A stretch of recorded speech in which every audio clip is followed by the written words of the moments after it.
C'est Alexiane. Je vais vous présenter donc ma thèse professionnelle qui a été réalisée en partenariat avec le GIEC Avenir Handicap. En premier lieu, je vais vous présenter donc mon entreprise qui est en fait un groupement d'employeurs pour l'insertion et la qualification des personnes qui ont un handicap ou qui sont en difficulté, éloignées par exemple du marché du travail et qui les met à disposition au sein des entreprises adhérentes par le biais d'alternance. Donc en fait, on a deux antennes, donc une sur Orléans et une sur Niort. Et enfin, nous avons 4 valeurs fondamentales de l'entreprise, c'est-à-dire la diversité par tout ce qui va être handicap, le professionnalisme, la proximité autant avec les entreprises que les candidats, mais également la responsabilité sociétale.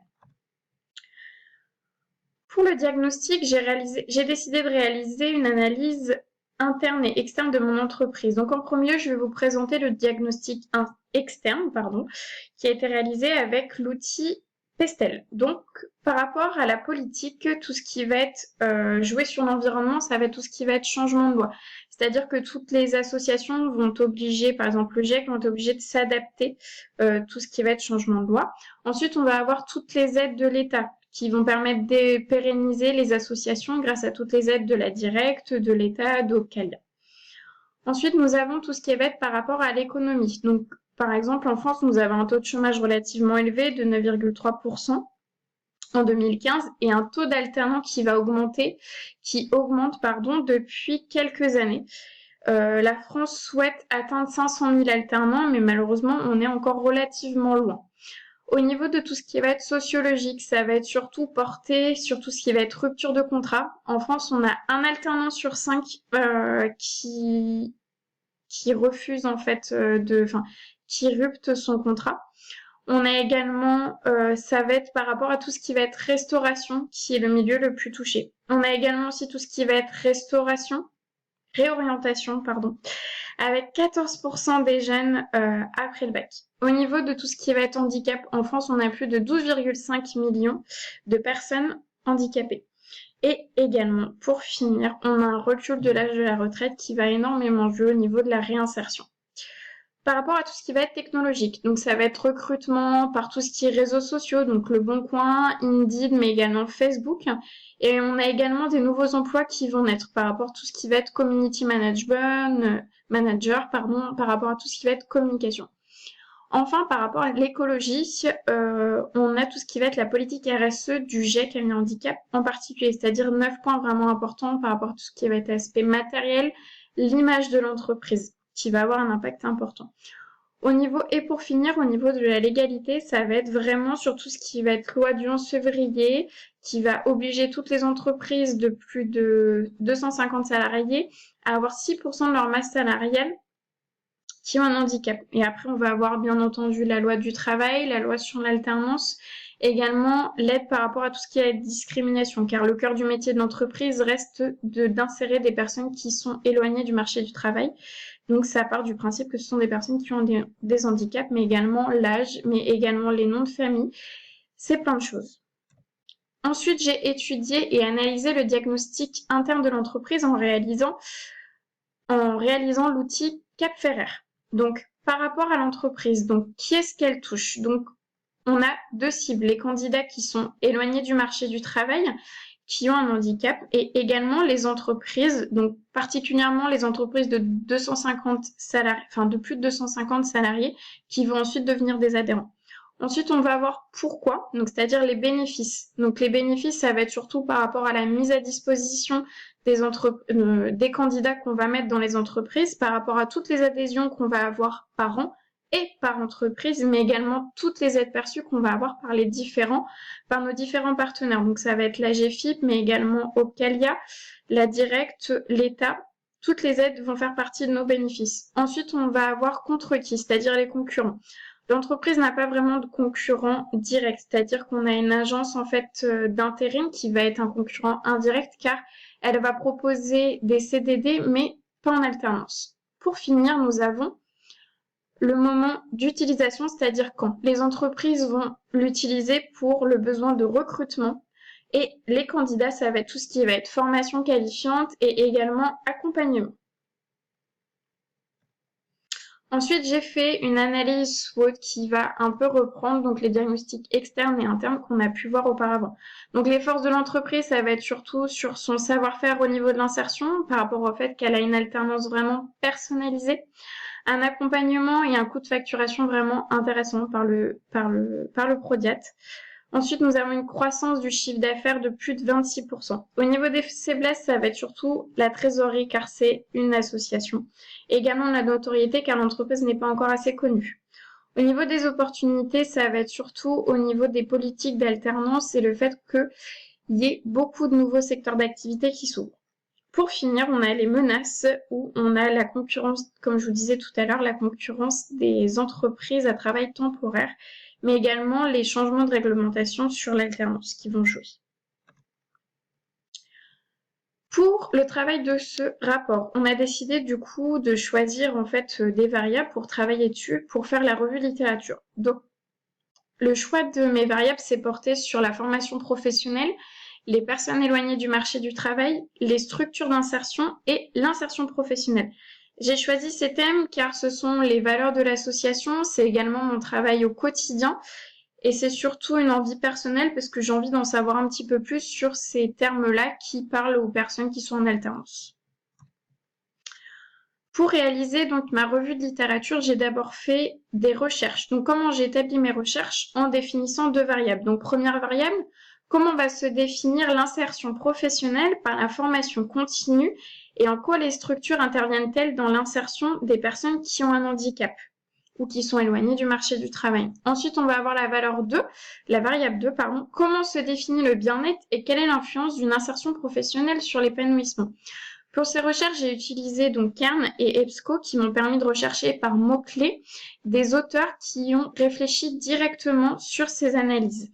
Donc ça va être surtout des revues académiques où j'ai défini en fait les termes et en synthétisant toutes les recherches que j'ai pu trouver, tous les articles que j'ai pu trouver donc des différents auteurs.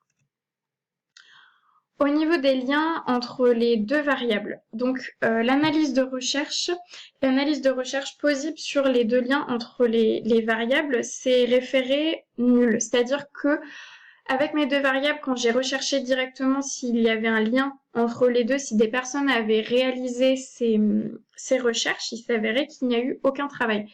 J'ai recherché donc sur les thèmes des auteurs ont cherché sur des thèmes de bien-être ou également insertion professionnelle par la formation professionnelle, mais également tout ce qui va être structuré dans l'insertion. Les recherches sur ces revues, sont avérées que ce sont surtout des travaux, générales, vraiment sur les thèmes où, par exemple, le bien-être, il va être analysé d'une manière, bien-être, par exemple, au travail, mais pas que le bien-être. Est-ce que le travail, par exemple, va apporter un certain bien-être? Ou ce genre de choses, qu'est-ce que l'insertion professionnelle va apporter à la formation professionnelle? Les auteurs ont vraiment travaillé de manière générale. Pas de recherche vraiment confrontant l'influence des structures qui vont directement insérer des personnes éloignées du marché du travail et du travail sur leur épanouissement.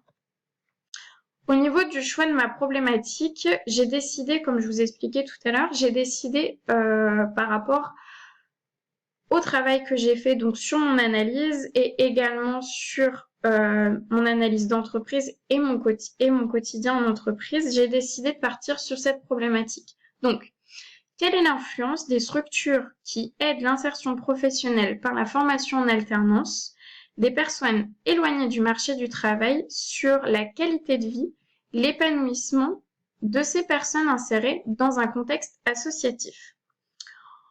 En effet, j'ai fait ce choix par rapport, comme je vous l'expliquais, par rapport à tout mon travail de recherche sur les deux variables, mais également sur l'analyse et mon quotidien en entreprise. Cette problématique, pourquoi elle est innovante? Parce que ça n'a jamais été traité auparavant, mais elle est également intéressante sur plusieurs points. Sur le fait que travailler sur l'épanouissement de ces personnes qui se sont éloignées du marché du travail, c'est vraiment intéressant. De plus, savoir l'influence générale qu'ont ces structures d'insertion et savoir l'influence d'obtenir une qualification par alternance. Donc, c'est des questions qui vont en fait se mettre en place suite à ce choix de problématique. Pour finir, donc ce travail de recherche m'a vraiment permis de faire des recherches approfondies en termes d'analyse de mon entreprise et en termes de revue de littérature sur les différents points que j'ai pu traiter avec vous.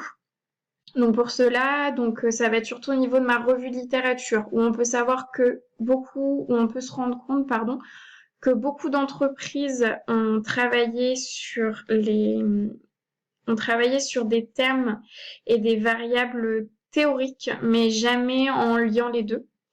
Et au niveau de ma problématique, ça va être vraiment quelque chose d'intéressant en tant qu'alternant, par exemple, sachant que c'est sur l'épanouissement des personnes. Avec cette problématique, on peut vraiment se poser plusieurs questions. Est-ce qu'un individu, par exemple, a besoin d'un travail pour être épanoui?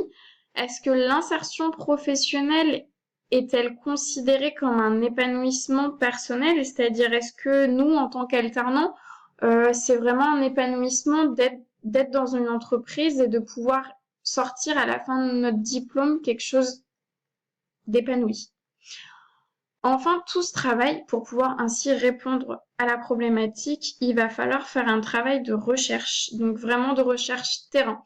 Donc, c'est-à-dire que j'ai prévu de faire tout ce qui va être enquête, témoignage, savoir directement en entreprise les personnes que moi, je vais pouvoir intégrer grâce à mon entreprise, savoir si c'est des personnes qui ont été heureuses et quelle a été l'influence, quelle a été notre influence sur leur vie. Est-ce qu'ils sont heureux d'être entrés, d'avoir pu être insérés grâce aux structures d'insertion comme le Jacamia Handicap.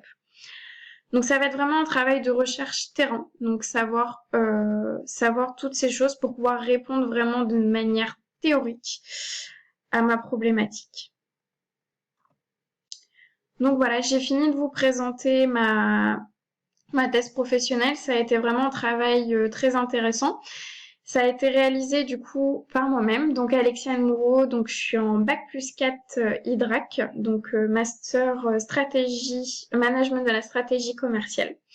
Donc ce travail a vraiment été réalisé en partenariat avec le Jacamia Handicap et je tenais à remercier mon tuteur, monsieur David Pain, mais également ma tutrice, madame Hélène Méral, qui m'ont permis de réaliser en toute autonomie et vraiment en accompagnement ce travail.